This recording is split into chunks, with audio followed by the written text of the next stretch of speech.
Tahu tak, ramai orang berhenti belajar, yang stop belajar, yang tak nak sambung belajar bukan sebab diorang ni tahu semua benda, tapi sebab mereka rasa, diorang ingat mereka tahu semua benda. Hakikatnya, hari yang kita berhenti belajar, hari itulah sebenarnya permulaan untuk kita jadi seorang yang ketinggalan, yang ke belakang.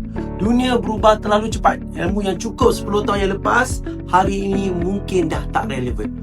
Orang yang terus belajar bukan orang yang paling bijak, tapi mereka yang paling sedar mereka masih belum tahu banyak perkara.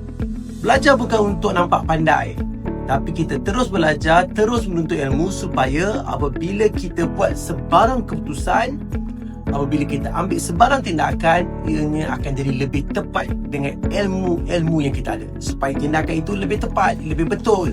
Sama daripada buku, sama ilmu tu ada daripada pengalaman, daripada mentor atau kesilapan kita sendiri. Itu semuanya adalah guru.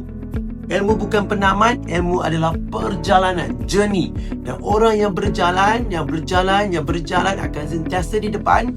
Dan lagi banyak kita belajar, lagi kita akan sedar banyak rupanya kita tidak tahu. Akademik Dr. Aizul Amar, pembelajaran sepanjang hayat.